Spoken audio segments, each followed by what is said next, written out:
Hello, Chef Denis here with a helpful cooking tip. We are so often complimented on how we cook fish and how we get the doneness just right. And it's easier than you think. I'll show you now just how to get perfect salmon every time. First, we start off with a nice piece of skin-on salmon.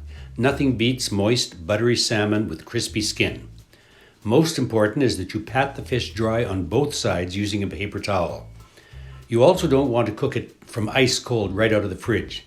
Let it sit at room temperature for 10 to 15 minutes. Very important. This will avoid shocking the meat, causing an uneven cooking or curling up. Now, as important is to use a hot pan.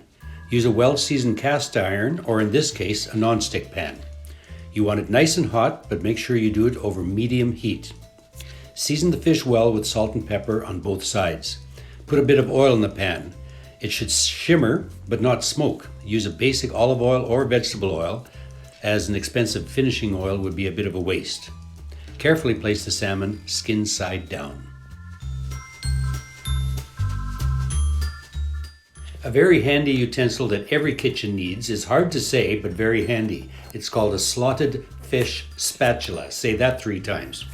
It allows you to lift the fish, leaving the oil behind, meaning less splashing and spattering. And now it's the waiting game. Do not touch it. Do not poke it. Do not flip it. Just be patient and let the skin get nice and crispy. Now watch as the meat changes color, starting from the bottom and slowly moving up. This will take a good 4 to 5 minutes, depending on the thickness of the salmon. Here I'm using spring salmon, as it's thicker and generally fattier than sockeye. Same principle applies, of course, to the barbecue.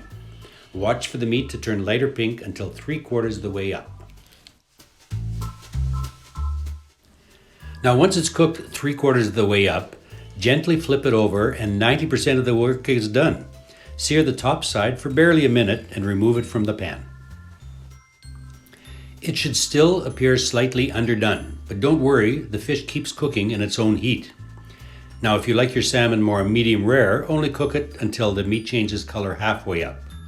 Here I'll serve it on a nice asparagus risotto and garnish with a simple salad of snipped fresh herbs, fresh orange, a pinch of salt, and a drizzle of good olive oil.